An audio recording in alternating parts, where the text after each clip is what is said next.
მოგესალმებით,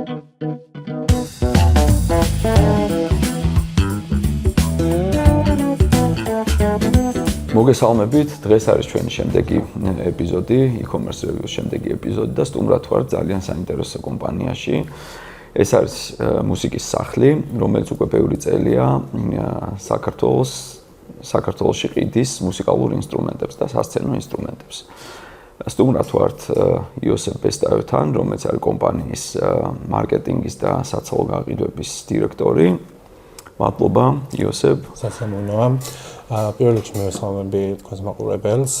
იდეაში ჩვენ, როგორც თქვენ ახსენეთ, ჩვენი კომპანია დიდი ხანია მუსიკალური ინდუსტრიის ბაზარზეა და ხო მარტო რაღაც რითეილის მიმართულებით ინსტრუმენტების რეალიზებით არ შემოიფარგლება, იმიტომ რომ ჩვენ გვაქვს საკმაოდ საინტერესო მიმართულება, საპროექტო მიმართულება, რომელიც არის Soluxi და რომელიც საკმაოდ დიდ პროექტებს უზრუნველყოფს. ეს არის თეატრალური განათება, გახმოვანება, უნივერსიტეტი, სასცენო განათებები და გახმოვანებები. მოკლედ ყველაფერი, რაც სჭირდება ზოგადად ნებისმიერ ორგანიზაციას იმისთვის, რომ რაღაც თავისი ჟღერადობა მიიტანოს თავის მომხმარებლამდე. გარდა მაგისა, ჩვენ საკმაოდ დიდი ხანია ვართ მუსიკალური ინდუსტრიის ბაზარზე 2002 წლიდან. კომპანია თავიდან, რა თქმა უნდა, ონლაინ კომპანიაში ამ პერიოდში ონლაინ გაყიდვები ფიზიკურად არ არსებობდა, მაგრამ იყო ლოკალური მაღაზიები, საკმაოდ ბევრი ბრენდი გვაქვს ამ ეტაპზე წარმოდგენილი, 50-ზე მეტი ბრენდია. მისი ოფიციალური შემომტანები და დისტრიბუტორები ვართ ამ ეტაპზე და შესაბამისად მომხმარებელს ვთავაზობთ რაღაც მსოფლიოში მნიშვნელოვანი ბრენდებთან კონდეთ ცდომა. ანუ ჩვენი რაღაც მთავარი ღირებულება იდეაში, რომ მომხმარებელი ადგილზე მოვიდეს, შეეხოს პროდუქტებს, ზოგადად ინსტრუმენტი შეიგრძნოს და შეარჩიოს, იმიტომ რომ რეალურად მუსიკოსები არიან საკმაოდ პრეტენზიულები თავიანთი ინსტრუმენტების მიმართ და ბევრი მიმართულების მიხედვით სხვადასხვა ტიპის და კლასის ინსტრუმენტებია განთავსებული, მაგალითად ჩვენ ვართ როგორც Fender-ის, Gibson-ის, Roland-ის, Casio-ს, Alhambra-ს და კიდევ ბევრი ბრენდის ბრენდი. კი. რეალურად კომპანიის განვითარებაც საკმაოდ რაც სწრაფი ტემპით წავიდა, მაგრამ რა თქმა უნდა გქონდა მძიმე პერიოდები, COVID-ი, 2008 წელს ომი გამოვიარა, რის შემდეგაც კომპანია ცოტა რაღაც მძიმე პერიოდში იმყოფებოდა, მაგრამ აქამდე მოაღწია კი რეალურად და ხო, ადგილობრივ ბაზარზე იდეაში ამ მასშტაბებით თავიდანვე პიონერი იყო მუსიკის სახლი ზოგადად პროდუქტების მიმართებაში და ბრენდებთან ურთიერთობაში. კი ბატონო. იოსებ, და როგორ იწყება თქვენი e-commerce-ის მიმართულებაში შესვლა? ხოდი მაგაზეც ვისაუბრეთ. ხო, აი ეს საინტერესო ფაქტია, იმიტომ რაღაც 2017 წელს იდეაში კომპანიამ გადაწყვიტა, რომ ქონოდა პლატფორმა, სადაც მომხმარებლამდე ინსტრუმენტების შესახებ, მუსიკის შესახებ, ან ღირებულებების შესახებ ინფორმაციას მიიტანდა, რომელიც მას გააჩნდა. აქედან გამომდინარე, იმ პერიოდში საკმაოდ რთული იყო და ელექტრონული კომერცია არც არსებობდა ისე, როგორც ახლა არის. ძალიან ძვირი და კი. ასე ფუფუნების საგანი იყო და არა შემოსავლის წყარო, იმიტომ რომ საბოლოო ჯამში ხო იქით წავედით, რომ ელექტრონული პლატფორმის შენახვა საოპერაციო ნაწილში ბევრად უფრო იაფია, ვიდრე ადგილობრივი ფილიალის, იმიტომ რომ იქ კადრები გჭირდება, ასე შემდეგ და ელექტრონული კომერციის დადებითი მხარე ეს არის, რომ საოპერაციო ხარჯი ბევრად ნაკლები აქვს გარდა პირველადი ინვესტიციისა, რასაც კომპანია მასში დებს და აქედან გამომდინარე 2017 წელს ეს პლატფორმა განკუთვნილი იყო ხო რაღაც საინფორმაციო თვალსაზრისით, რომ მაგალითად რამდენი ბრენდის შემომტანია რა პროდუქტები იყიდება, კატალოგის სტილში უფრო რა. რეალურად მე პლატფორმის განვითარების ეტაპი უფრო რაღაც COVID-ის დროს დაიწყო, იმიტომ რომ ონლაინ რაღაცების ყიდვა, ონლაინ შოპინგი მაშინ გახდა ბევრი ადამიანისთვის რაღაცნაირად მნიშვნელოვანი და დაიწყეს უფრო ონლაინ ნივთების ყიდვა და აი ამ პერიოდის განმავლობაში კომპანიამაც გაცნობიერა, რომ საკმაოდ დიდი რესურსი ჰქონდა ელექტრონულ კომერციას. იქამდეც რა თქმა უნდა ეს ყველაფერი გაცნობიერებული იყო, მაგრამ COVID-მა უფრო აჩვენა ამის პოტენციალი. დააჩქარა, კი ბატონო. შესაბამისად ხო რა თქმა უნდა ბევრი გამოწვევა გქონდა, იმიტომ რომ თავიდან რაღაც ერთი დაძგაპებით და პროდუქტის კალათში გაატანით და ყიდვით არ ხდებოდა და ცოტა რაღაც მექანიკური ჩარევები სჭირდებოდა, რაშიც ადამიანური რესურსი მიდიოდა და ეს ყველაფერი ეტაპობრივად დაიხვეწა და პანდემიის დროს მე უკვე გაჩნდა რაღაც ელექტრონული კომერციის პლატფორმა, სადაც განვადება, განაწილება, ყველა პროდუქტი განთავსდა, იმიტომ რომ ნახეთ ამ ნაბიჯის გადადგმა ჩვენ არ ვართ სტანდარტული ტექნიკის სფერო, იმიტომ რომ კატეგორიაში, ბიზნეს კატეგორიაში კატეგორიას თუ განვიხილავთ ტექნიკაში გავდივართ, იმიტომ რომ ელექტრომოწყობილობებია ძირითად შემთხვევაში წარმოდგენილი ჩვენ შოურუმში, მაგრამ არ ვართ მაინც სპეციფიური მიმართულება ვართ, იმიტომ რომ ნაკლებად შეეროდათ ადამიანებს იმის, რომ რაღაც მაღალი წილი შეიძლება ქონოდა ელექტრონულ კომერციას, მაგრამ ხო ჩვენ შემთხვევაში კომპანიის შემოსავლის 20% ამ ეტაპზე უჭირავს ელექტრონულ კომერციას, იმიტომ რომ წლიდან წლამდე საკმაოდ მზარდია ისე, როგორც ვერ გაიზრდა მაგალითად ლოკალური ფილიალები, რაც გვაქვს გახსნილი, იმიტომ რომ მზარდობით ბევრად უფრო გამოირჩევა ელექტრონული კომერცია.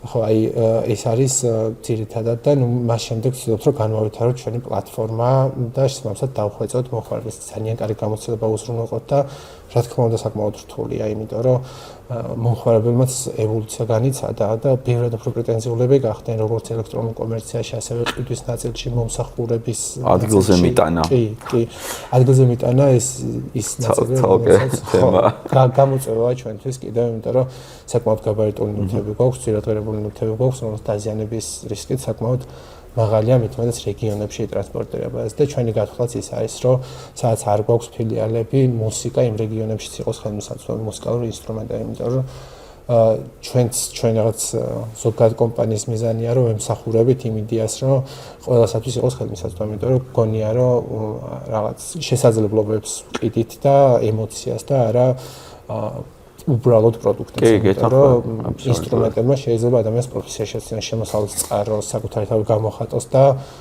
ასე შემდეგ. ანუ უამრავი რამ შეიძლება გააკეთოს ადამიანის ცხოვრებაში. კი ბატონო, ასეა. როგორი არის ქართველი მომხმარებელი? აი, ყველაზე მეტად ასე ვთქვათ, რა იყიდება, როგორი ინსტრუმენტები იყიდება ინტერნეტით?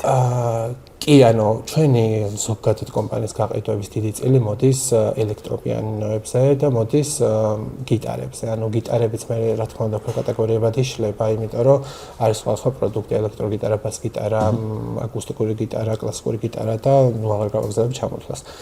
შესაბამისად, ორი მომხმარებლის ინტერესის სფერო ბევრად უფრო ეს კატეგორიაა, მაგრამ გვაქვს ბევრი ავთენტური ინსტრუმენტი და რეალურად მარტო მუსიკოსებისთვის განკუთვნილი მაღაზია არ ვართ, იმიტომ რომ მელომანებიც ხშირად ვსტუმრობენ და ჩვენც იდეაში წლიდან წლამდე ყოველწლიურად ვავითარებთ მელომანების კატეგორიას, იმიტომ რომ გონია რომ მუსიკა ერთ-ერთი საუკეთესო რაღაც დალექსების საშუალება არ არის აუცილებელი, რომ პროფესიად აქციო და შესაბამისად ადამიანები ზოგადად გამოხატავენ მუსიკით საკუთარ თავს და ამიტომ რეალურად ბევრი პროდუქტია წარმოდგენილი კურსასმენები, თუნდაც რეალურად ფირსაკრავები, ფირფიტები შესაბამისი და ასე შემდეგ, რომელიც ნებისმიერ მელომანმა შეიძლება შეიძინოს. გარდა მაგისა, ჩვენ გვაქვს სპეციალური main list კატეგორია, ბრენდია ესეთი, რომელიც ზოგადად არის კონცენტრირებული იმაზე, რომ აქვს იოგისთვის განკუთვნილი ინსტრუმენტები, რაც ადამიანებს ჭირდებათ. ეხლა ძალიან მოთხოვნადი არა, თერაპიული არსებობს კი. შესაბამისად, მათთან ერთად საკმაოდ ცუდად ხომ ეს კატეგორია განმავითარდა და საქართველოს ბოლო დროს წამოვიდა, პოპულარული გახდა ის ტროპული სუნთქვა და მსგავსი რამეები, იმიტომ რომ ადამიანებმა დაიწყეს რომ რაღაცნაირად საკუთარ თავს და ზოგადად მენტალურ ჯანმრთელობას ყურადღება მიაქციონ. თან ისე ვარ დაწყობილები, რომ ჩვენ ყარეში განსაკუთრებულად ხო, მგონია რომ ადამიანებს ჭირდებათ მსგავსი რაღაცები. ზოგადად სოფლიო ესეა დაწყობილი ამ ეტაპზე. როგორ მუშაობს თქვენი ონლაინ მაღაზია? აი შეკვეთის განთავსებიდან ადგილზე მიტანამდე რა, მოდი ეს ნაწილიც თქვათ.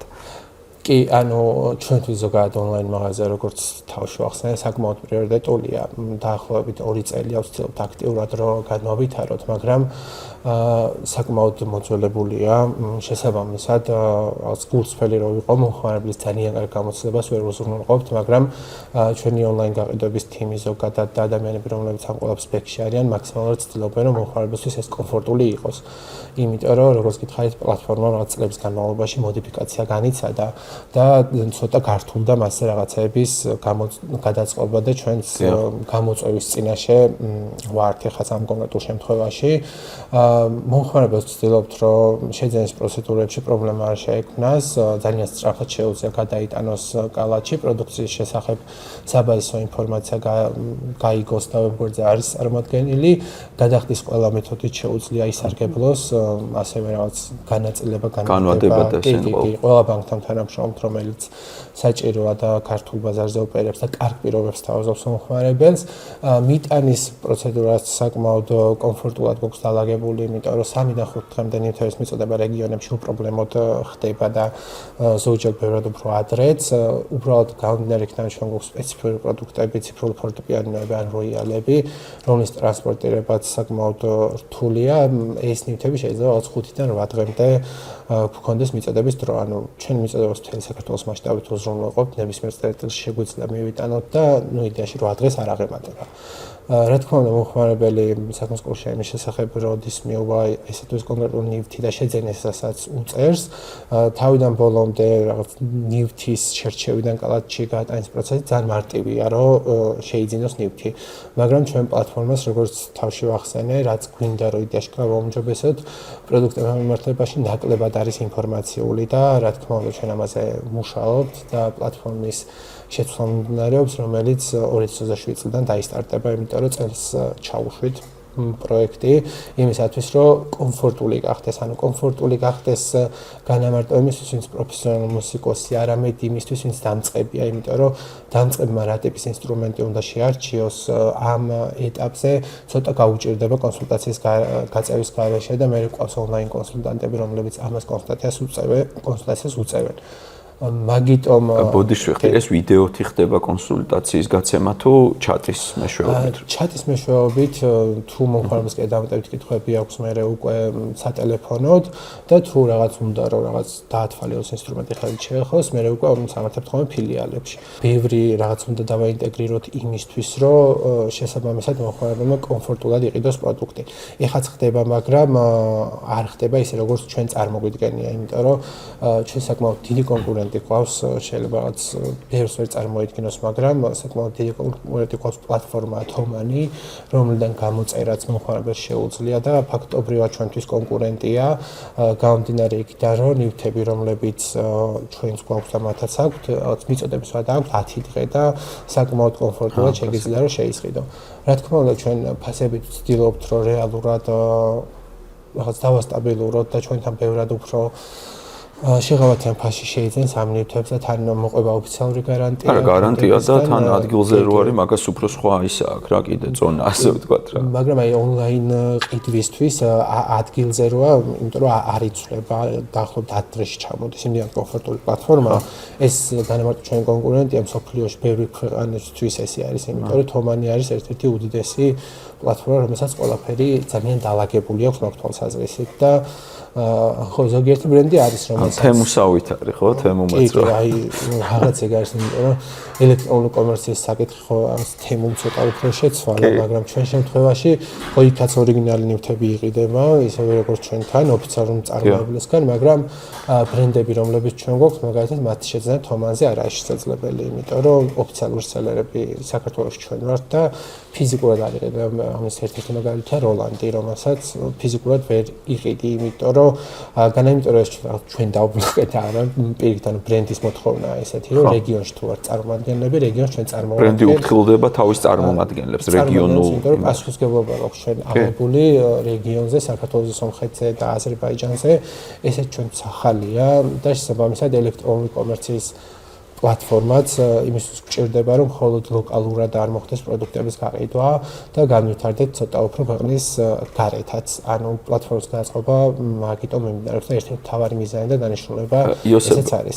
აი ბოდიშვიხტი ძალიან კარგ იმამდე მივედით რა ანუ შესაბამისად ნიშნავს რომ cross border-ულ e-commerce-ში გადადიხართ ასე ვთქვათ რა რომელიც მოიცავს სასომხეთ აზერბაიჯანს ხო? კი. ძალიან მაგარია ძალიან მაგარია. იმიტომ რომ ჩვენ გვაქვს უკვე ის პრაქტიკა, რომ გარდა საქართველოსა, ეხლა უკვე ამ წლიდან რაღაც კონტრაქტების და ფორმალური ნაწილები გადავიარეთ და მორჩით ქვეყნებთან მაგ მოლაპარაკებებს და შესაბამისად იქაური პარტნიორებიც მოვიძიეთ, უბრალოდ მიმდინარეობს ახლა უკვე ასორტიმენტზე და დეტალურად რაღაც გაყიდვის ტრანსპორტირების პირობების დალაგება, იმიტომ რომ ესეც საკმაოდ რთულია, რადგან ხო განაწილება პროდუქტების სამ ქვეყანაზე არ არის მარტივი გამოწვევა და ჩვენ ვცდილობთ რომ ეს პროცესიც რაღაცნაირად ისე მართოთ.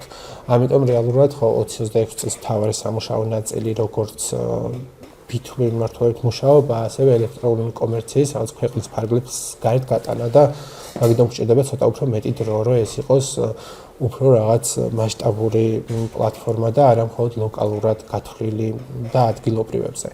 შესაბამისად, ამისთვის ან ისე გვიწევს მუშაობა, რომ განმოვითაროთ ეს. ო, ძალიან მაგარ რაღაცას აკეთებთ რა. კაია.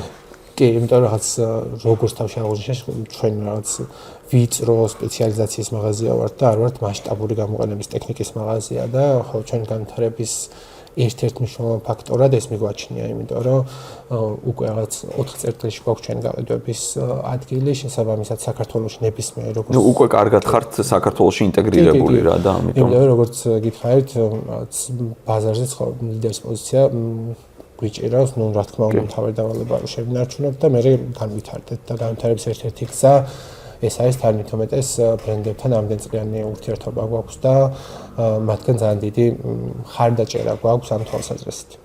ხელოვნურ ინტელექტს თუ იყენებთ რამეში?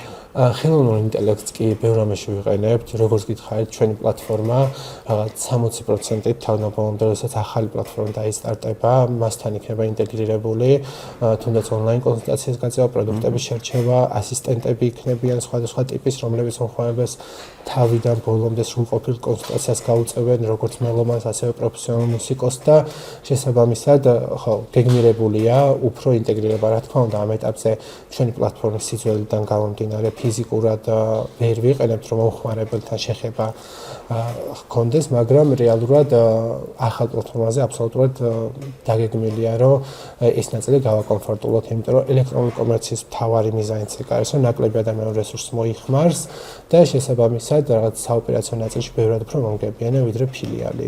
ყოველ შემთხვევაში ჩვენ ესე მივიჩნევთ კომპანიაში, იმიტომ რომ რაღაც ბევრი ინვესტირება არ სჭირდება, რაღაც ბევრი გზა არსებობს, უბრალოდ ჩვენც რაღაც გამოვიყენებთ, რაღაც არსებულ პლაგინებს, Shopify არსებობს, Wix არსებობს, ბევრ რაღაცის გამოყენება შეგვეძლო, მაგრამ როგორც გითხარით, ლოკალურად არ ვთვლით მარტო პროდუქტს და შესაბამისად მაგიტომ გვჭირდება ცოტა უფრო გლობალური პლატფორმა, რომელიც არა მარტო საქართველოს მოთხოვნებს, არამედ სხვა ქვეყნების მოთხოვნებსაც დააკმაყოფილებს. ხო, ეს არის იდეაში ზოგადად ხელოვნური ინტელექტი რაღაც გვჭირდა, რომ ბევრად უფრო შეუძლია კარგად ინტეგრირებულ ხელოვნურ ინტელექტს გაზარდოს კომპანიის გაყიდვები, თან ნაკლები ადამიანური რესურსი დახარჯო ამაში. Ну, რა თქმა უნდა, კარგად უნდა დაასეთაბო იმისთვის, რომ რეალურად ის შედეგი მიიღო, რაც გჭირდება. აჰა, გასაგებია. რა პრეტენზიებით მოგმართავენ ხოლმე ონლაინ მყიდველები, ძირითადად რა ისინი აქვთ რა? აი, ნახეთ, გამომდინარე იქიდან, რომ მომხმარებლები ზოგადად როგორც თავში აღნიშნე, აი ჩვენ გვაქვს ხოლმე მუდმივად რაღაც 50 ვერ გვექნება ერთ და იგივე ნივთი, გვაქვს ხოლმე სულ სხვა ტიპის და ხშირ შემთხვევაში არის ხოლმე რომ რაღაცა არ გვაქვს გაყიდვაში, მაგრამ ეს დეფიციტი არის ხოლმე უბრალოდ პროდუქტების სწრაფად გაყიდვიდან გამომდინარე, მე სატრანსპორტო თვალსაზრისითაც სხვა ქვეყნიდან ხდება მოწოდება, იმიტომ რომ რაღაც ევროპის 15 ქვეყნიდან ჩამოგვაქვს ამ ეტაპზე ნივთები და შესაბამისად საკმაოდ რთულია. ანუ ყველაზე ძირითადი პრეტენზია რაღაც ნივთები, რომლებიც არ გვაქვს მარაგში. მიწოდების საკითხებთან დაკავშირებით აქაც ცოტა ისე არ მინდა რომ ჩვენ ხარეს რაღაც ყველაფერი იდეალურად კეთდება, ეს არ არის, მაგრამ საქართველოს რაღაცა მგონია რომ პანდემიის დროს უფრო განვითარდა ეს საკურიერო სერვისი და ეხლა აგრძელებს განვითარებას და მათ რა გამოწვევებიც აქვს ფაქტობრივად ჩვენც იგივე გამოწვევები გვაქვს, იმიტომ რომ რაღაც ნივთი აგვიანებს ხშირად და შემდეგ იმიტომ რომ ჩვენ არ გვაქვს ხა იმ ეტაპზე დაალაგებული ლოჯისტიკა, რომ ქვეყნის მასშტაბით სრულად დაფარო, ფიზიკურად ძალიან ცოტა კომპანია ახერხებს და მეთანხმებით ალბათ რომ ეს გააკეთოს და ყავს რა თქმა უნდა კონტრაქტორი, ქვეკონტრაქტორი კომპანიები, რომლებიც ამ ლოჯისტიკას უზრუნველყოფენ იდეაში ხო მეტი პრეტენზია არ აქვს თქო იმიტომ რომ ჩვენ ძალიან კომფორტულად ყველანაირ კანონმდებლობის ჩარჩოში ვჩდებით და ონლაინ შეძენილი ნივთი შეუძლია დააბრუნოს, გადაცვალოს და ამას არ სჭირდება რაღაც დამატებითი განმარტება, თუნდაც გადაიფიქრა ყიდვა შეუძლია რომ დააბრუნოს, ოღონდ რა თქმა უნდა იყოს პირვანდელ მდგომარეობაში, როგორ მდგომარეობაშიც, იმიტომ რომ რაღაც კანონის მიხედვითაც ამის შესაძლებლობა მათ აქვთ, მაგრამ ჩვენც გვაქვს უფლება რომ ნივთი თუ რაღაც დაზიანებულია, უბრალოდ არ დავიბრუნოთ აღნიშნული ნივთი, ანუ შესაბამისად ის ნაწილია. ძირითადად შემთხვევაში რაღაც პრეტენზიული მომხმარებლები ონლაინში არ გვყავს, მაგრამ ძალიან რთულია მათ მიაღებინო გადაწყვეტილება ამ სირთულეს რო შევეხო, რთულია, იმიტომ რომ მომხმარებელი რაღაცნაირად ბევრად უფრო განვითარდა, მით უმეტეს ონლაინის მომხმარებელი ბევრად უფრო განვითარდა, ბევრად უფრო მეტი ზოგადად ამბიცია გაუჩნდა თავადაც, თან საქართველოში გაჩნდა ახლა ეს კომპანიები, რომლებიც მიწოდებას ძალიან სწრაფად უზრუნველყოფენ, მაგალითად ეს დაშველი სტორი, რომელიც ამ ეტაპზე ერთ-ერთი წარმატებული e-commerce პროექტია ჩემთვის და არა მარტო ჩემთვის და შესაბამისად ხო რაღაც კომპანიებმა როდესაც აწიეს მომსახურების სტანდარტი ამ თვალსაზრისით, რა თქმა უნდა ჩვენც იქ უნდა ვიყოთ და გავყვეთ, იმიტომ რომ მომხმარებელიც ესეთი გახდა ზოგადად მეტი მოთხოვნა გაუჩნდა. შესაბამისად ჩვენ ვცდილობთ რომ ეს მოთხოვნები მაქსიმალურად უზრუნველყოფთ იმისთვის რომ ჩვენი ელექტრონული კომერციის წილი ზოგადად ბაზარზე გავზარდოთ. იმიტომ რომ ძალიან მნიშვნელოვანია ეგ ფაქტორი. კი ბატონო, გასაგებია. იოსებ, ძალიან ბევრი კაი რაღაცა გავიგე თქვენგან, ძალიან დიდი მადლობა მინდა გადაგიხადოთ და ბევრი წარმატება, იმიტომ რომ მართლა ძალიან კაი საქმეს აკეთებთ რა. მადლობა თქვენ. მადლობა.